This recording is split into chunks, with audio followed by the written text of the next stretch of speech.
On the 16th day of April in 1945, the skies above Japan were pierced by an unusual sight as American P51 Mustangs pushed far beyond what many believed possible.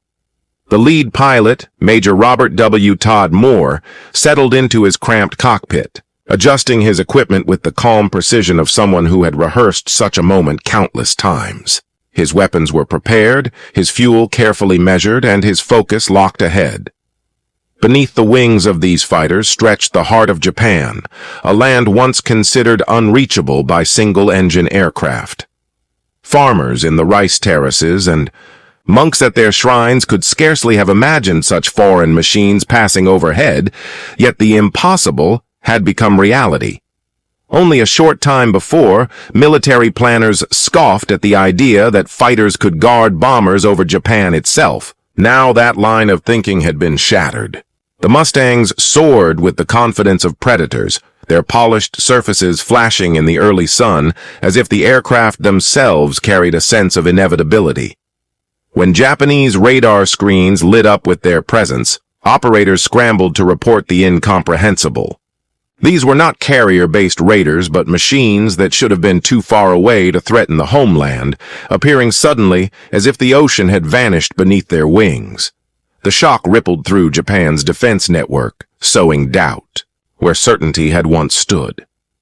For years, the empire had trusted the vast Pacific to serve as a protective wall, but now that wall was crumbling before their eyes. The fall of Iwo Jima had changed the balance completely. That barren island, seized at immense cost, became the stepping stone that allowed American fighters to strike where none had before.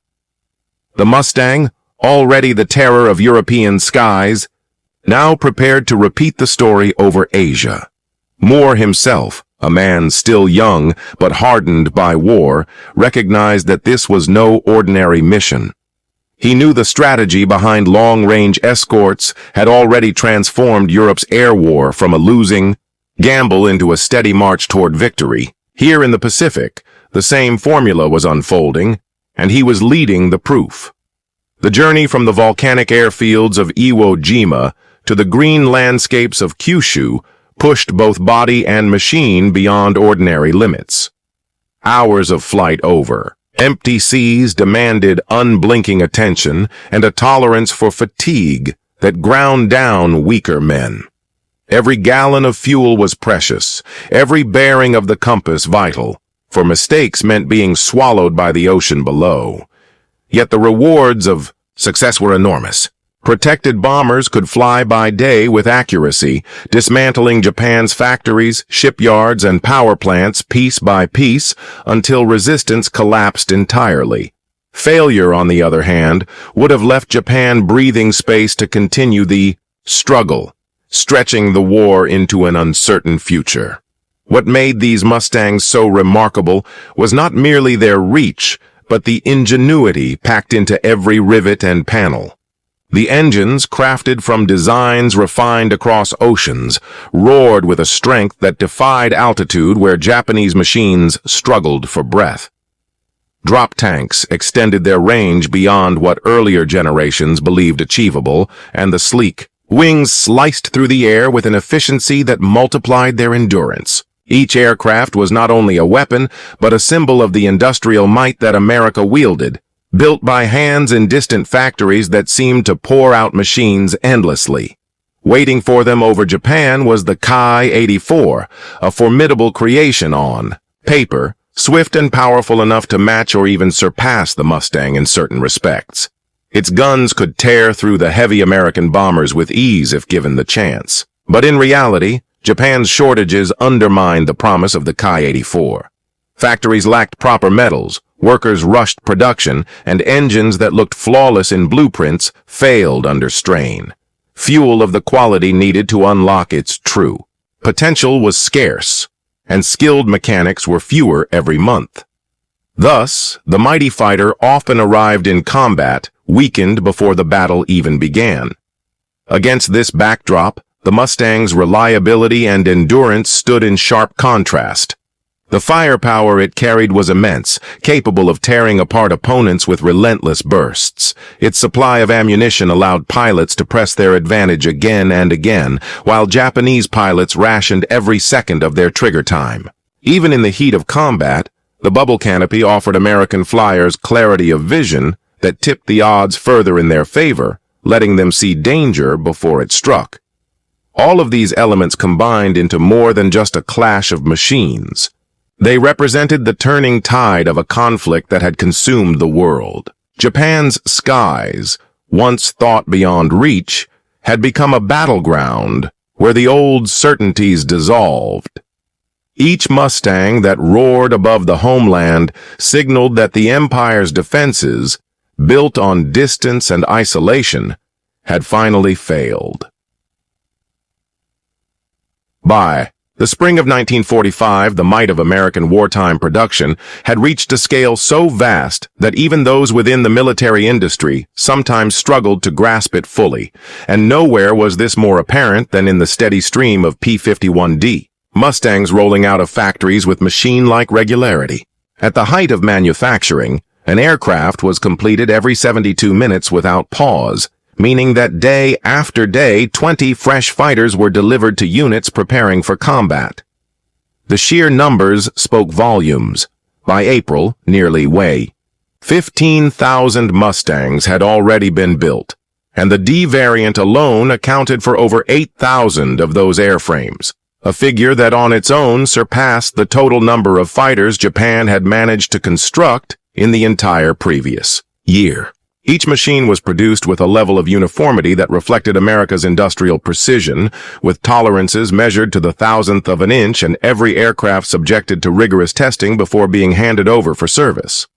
This relentless consistency stood in harsh contrast to the conditions in Japanese factories, which by 1945 had been reduced to a state of near chaos under the pressure of constant aerial bombardment, the depletion of essential materials, and the drain of skilled technicians into military service. By war's end, Japan had managed to build only a little over 3,000 Ki-84s, and many of those varied wildly in performance even within the same batch, their engines prone to failure and their airframes weakened by the use of inferior substitute materials. Against this backdrop of declining quality, the American airmen flying toward Japan in April represented a force sharpened by training programs that were as methodical as their industrial base was abundant.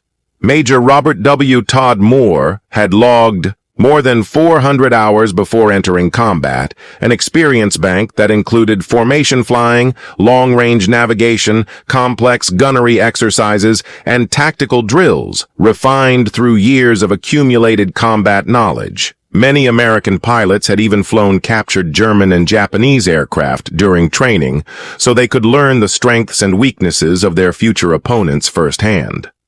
From primary instruction through advanced stages, each pilot was carefully prepared, with dozens of hours devoted to every skill required to fight and survive in modern aerial warfare. Gunnery alone consumed thousands of rounds of ammunition, with endless practice runs teaching pilots to judge angles and hit moving targets until it became an instinct, rather than a conscious effort. Moore's wingman, Lieutenant William Dunham, embodied the results of this system, having completed hundreds of practice gunnery missions, night flights, and instrument exercises that allowed him to navigate across empty ocean with no landmarks, and hold formation in weather conditions that grounded most civilian planes. The Japanese pilots rising to meet them faced an altogether different reality. Men like Flight Sergeant Hiroshi Nishiwa had been rushed through abbreviated training programs, amassing fewer than 90 total hours in the cockpit, less than one-third the time of their American counterparts. Fuel shortages meant that his gunnery practice had been limited to only a handful of rounds, leaving him without the experience needed to judge deflection angles in real combat. Younger recruits, such as Warrant Officer Kenji Fujita, represented an even starker example of Japan's decline. Barely 19 years old, he had been taken directly from school, given a few dozen hours in the Ki-84, and sent into the sky against seasoned opponents. His first combat experience would be against men who had been flying and fighting for years, while those who might once have trained him had long since been killed in battles stretching from the Solomon Islands to the Philippines. The weight of this imbalance bore down heavily on Japanese squadrons. Their commanding officers understood the futility, later acknowledging that their young flyers knew they were being sent into battles they could not win. They had been told to believe that sheer determination and spirit could counter American firepower and numbers, but when faced with formations of dozens of fighters escorting vast streams of bombers, even the most fervent belief wavered. Many of them wrote letters home as farewells, aware that their missions might end in flames. On the morning of April 16th, the first black specks began climbing into the sky from bases on Kyushu, engines straining under poor fuel and rushed maintenance. Nishiwa pushed his Ki-84 to climb toward the oncoming formation, but his engine coughed. Black smoke as it struggled on low-octane fuel, betraying his position even as he tried to close the distance. Above him, Moore's squadron spotted the threat and executed a practiced maneuver that preserved their speed and altitude while positioning every wingman to cover the other.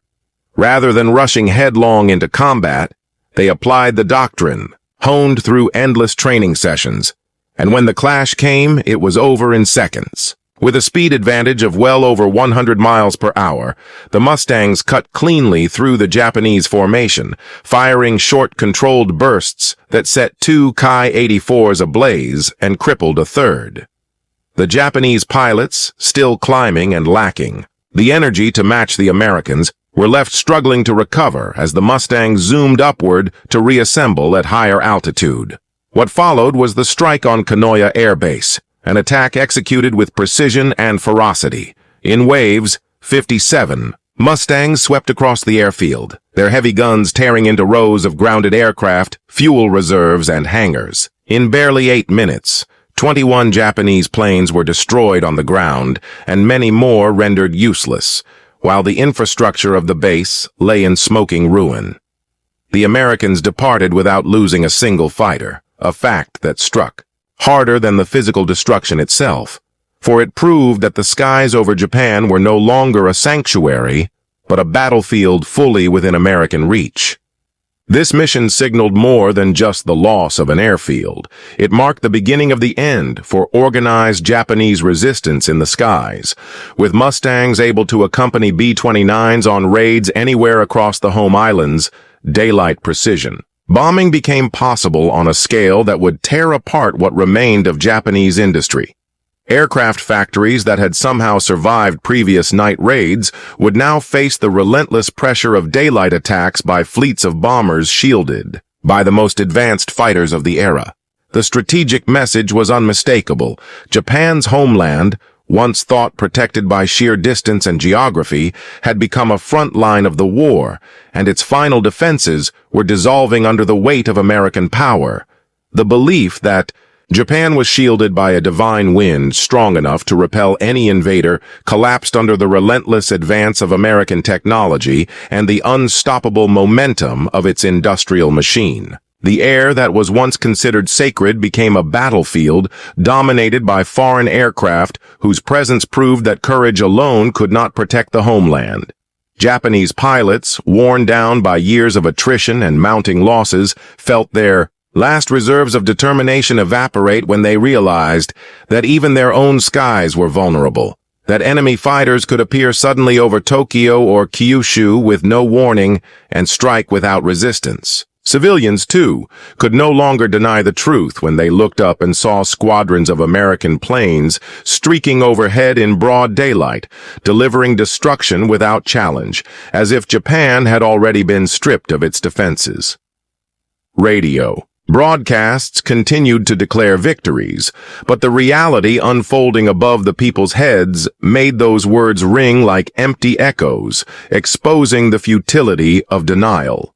Each Mustang mission carried not only bombs and bullets, but also a devastating psychological weight, proving with absolute clarity that American victory was not merely likely, but unavoidable. The ability to launch these far-reaching missions across thousands of miles of ocean showed how effectively the United States had combined strategy, engineering, and manufacturing into a seamless force. Every Mustang in the sky represented not just a single machine, but the vast support of assembly lines, fuel supplies, spare parts, transport ships, and trained personnel, all working together in harmony across the Pacific. Japan, in contrast, could only watch as its own resources shrank to nothing, unable to keep pace with the tide of American production that rolled forward day after day. By mid-1945, this imbalance could be calculated in hard numbers.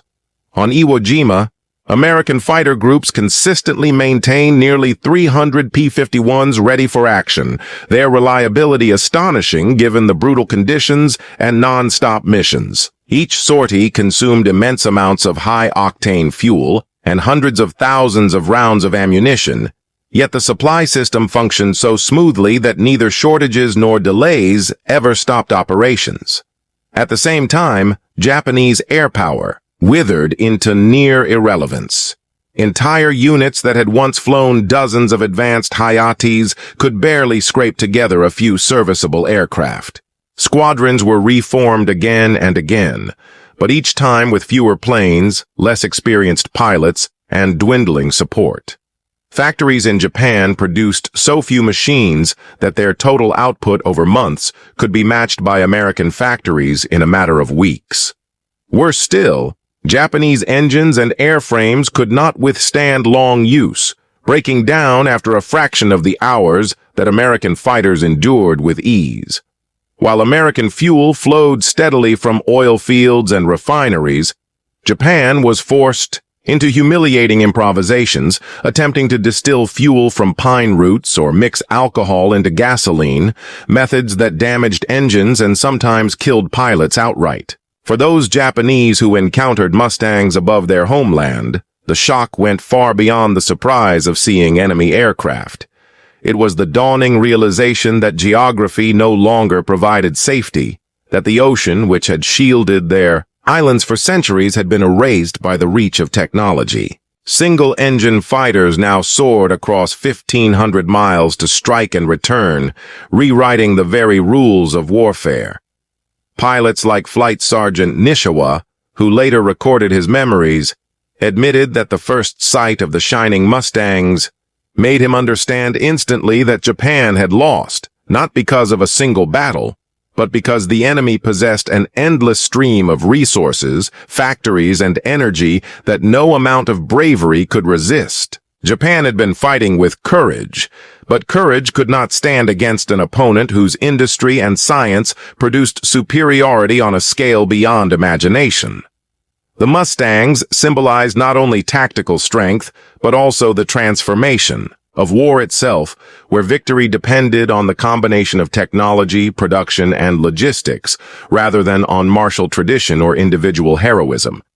Even when comparing specifications on paper, the Hayate looked formidable, with powerful engines and strong armament, and in skilled hands it could surpass the Mustang in certain maneuvers. But by 1945, such comparisons were meaningless.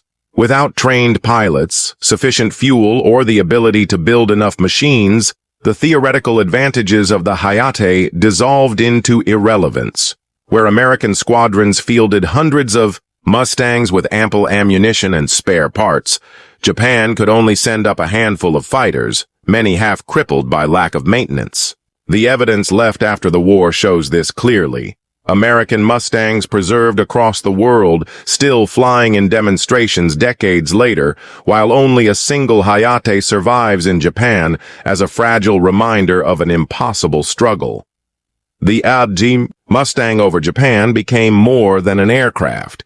It was a symbol of industrial might, scientific precision, and the mathematical certainty of modern war. For Japanese pilots, every encounter reinforced the realization that they were not simply fighting other men in the air, but confronting an entire industrial empire, whose decisions in factories and laboratories had already determined the outcome. The war was written in numbers as much as in combat. Tens of thousands of Mustangs rolled off American production lines, while Japan built only a few thousand Hayates. American pilots took to the skies with thousands of rounds of ammunition per plane, while their opponents flew with less than a quarter of that. American readiness remained high, with nearly 9 of 10 aircraft combat-ready at all times, while Japanese units often struggled to field even half their nominal strength. These numbers told a truth no spirit of Bushido could alter: that the war had been lost not in a single moment of battle, but in the overwhelming contrast of production, supply, and endurance. The sight of a silver Mustang climbing over Mount Fuji captured the shift of an age, the passing of a world where warriors with swords and ideals could shape the outcome of battle, replaced by a new reality where the assembly line and the oil field dictated victory. For Japan, the divine wind had failed, the sword had been outmatched by the machine, and the traditions of the samurai had been crushed beneath the weight of industry.